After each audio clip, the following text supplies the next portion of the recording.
दिल्ली से देहरादून के बीच सफर करने वालों के लिए खुशखबरी है। जी हां दोस्तों, most awaited Delhi Dehradun expressway को आम जनता के लिए खोले जाने को लेकर बड़ा अपडेट सामने आया है। इस एक्सप्रेसवे के शुरू होने से न केवल आम यात्रियों को राहत मिलेगी, बल्कि कॉमर्शियल, इंडस्ट्रियल और टूरिज्म गतिविधियों में भी तेजी आएगी। इससे लोगों को काफी फायदा मिलने की उम्मीद है। इस परियोजना की कुल लंबाई 210 किलोमीटर है।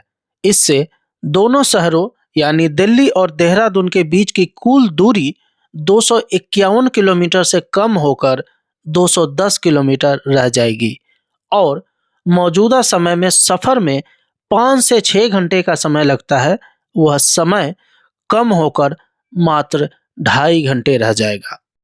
इस महत्वपूर्ण रोड प्रोजेक्ट को लगभग 11,970 करोड़ रुपए की लागत से बनाया जा रहा है। एक्सप्रेसवे पर ट्रायल रन भी सफलतापूर्वक पूरा हो चुका है। ट्रायल रन के दौरान किसी तरह की कोई समस्या नजर नहीं आई। एक्सप्रेसवे के कई हिस्सों को आम जनता के लिए पहले से ही खोल दिया गया है। दोस्तों, देश की राजधानी दिल्ली के अक्षरधाम मंदिर से देवभूमि कहे जाने वाले उत्तराखंड में देहरादून को जोड़ने वाली दिल्ली देहरादून एक्सप्रेसवे प्रोजेक्ट को 4 डिफरेंट फेजेस में बांटा गया है और ये 4 फेजेस को फर्दर अलग अलग पॉकेट में बांट दिया गया है। फर्स्ट फेज, जो दिल्ली के अक्षरधाम मंदिर से स्टार्ट होकर उत्तर प्रदेश के बागपत जिले के ईस्टर्न पेरिफेरल एक्सप्रेसवे इंटरचेंज को कनेक्ट करती है, 32 किलोमीटर और 12 लेन, जिसमें से 6 लेन एक्सप्रेसवे और 6 लेन लोकल है और ये फेज 1 पहले से ही आम जनता के लिए खुल चुकी है। प्रोजेक्ट का सेकेंड फेज, जो उत्तर प्रदेश के बागपत जिले के ईस्टर्न पेरिफेरल इंटरचेंज से स्टार्ट होकर सहारनपुर बाईपास तक जाती है, 118 किलोमीटर और 6 लेन की है और इसी फेज पे सबसे ज़्यादा काम पेंडिंग था, जो कि अब कंप्लीट हो चुका है। अब केवल साइनेज और ब्यूटिफिकेशन का काम चल रहा है, जो कि अगले 1 सप्ताह में कंप्लीट हो जाएगा। नमस्कार दोस्तों, मैं सुजीत स्वागत करता हूं आपके अपनी चैनल वीकेंड शूटर्स में। और दोस्तों, वीडियो स्टार्ट करने से पहले एक रिक्वेस्ट है कि अगर आपका कोई भी क्वेरी, कोई भी प्रश्न, कोई भी सवाल है तो कृपया आप कमेंट बॉक्स में लिखें। हम कोशिश करेंगे कि जल्द से जल्द आपको जवाब दे सके। और दोस्तों, अगर चैनल पे नए आए हैं तो रिक्वेस्ट है कि चैनल को सब्सक्राइब भी कर ले।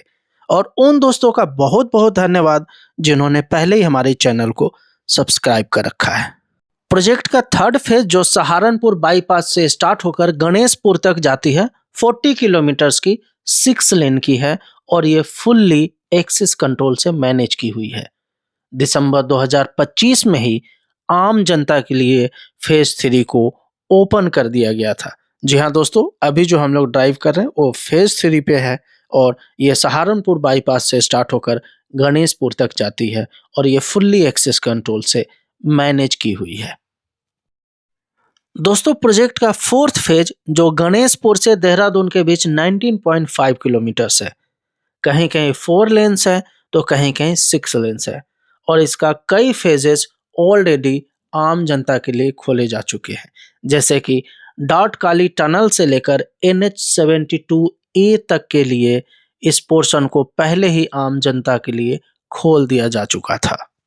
सुरक्षा और दक्षता के लिए दिल्ली देहरादून एक्सप्रेसवे पर अधिकतम गति सीमा 100 किलोमीटर फिक्स की गई है। इससे सड़क सुरक्षा से समझौता किए बिना तेज यात्रा सुनिश्चित होगी। दिल्ली देहरादून एक्सप्रेसवे पर इलेक्ट्रिक गाड़ियों के लिए चार्जिंग की सुविधा भी होगी। एक्सप्रेसवे पर हर एक 30 किलोमीटर की दूरी पे EV चार्जिंग, फूड आउटलेट और रेस्ट एरिया बनाए जा रहे हैं। देश की राजधानी दिल्ली से देवभूमि उत्तराखंड की राजधानी देहरादून को जोड़ने वाली दिल्ली देहरादून एक्सप्रेसवे को आम जनता के लिए खुलने का सभी को बड़ी बेसब्री से इंतजार है। आप भी इसके खुलने के इंतजार में हैं, ताकि 3 घंटे में आप दिल्ली से हरिद्वार, ऋषिकेश, देहरादून और मसूरी की वादियों तक पहुंच पाए। दिल्ली देहरादून एक्सप्रेसवे का लेटेस्ट अपडेट यह है कि इसके फाइनल स्टेज का काम तेजी से चल रहा है। फाइनल स्टेज में कुछ ब्यूटिफिकेशन और मार्किंग आदि का काम ही बचा हुआ है जो पूरा होने वाला है।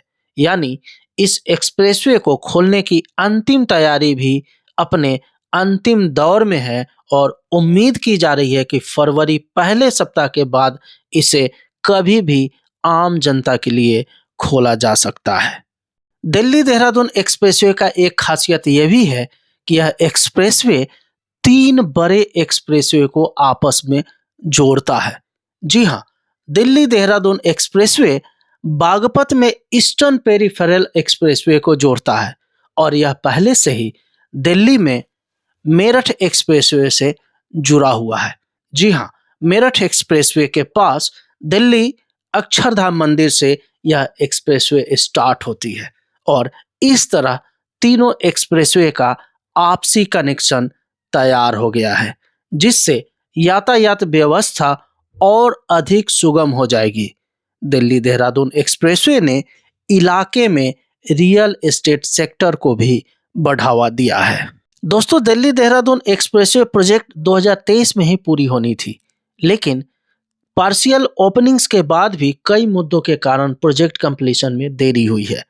दिल्ली देहरादून एक्सप्रेसवे के निर्माण में एक आखिरी बाधा आ खड़ी हुई थी जो कि मंडोला में एक 2 मंजिला मकान है। यह मकान बीर सेन सरोहा के वंशजों का है जिन्होंने 1998 में उत्तर प्रदेश आवास बोर्ड को अपना 1600 वर्ग मीटर का प्लॉट बेचने से इनकार कर दिया था। बोर्ड एक आवासीय परियोजना के लिए जमीन चाहता था, लेकिन सरोहा ने अदालत में अधिग्रहण का विरोध किया। अंततः परियोजना रुक गई थी। बाद में NHEI ने एक्सप्रेसवे के लिए आवास बोर्ड से भूमि का अधिग्रहण कर लिया।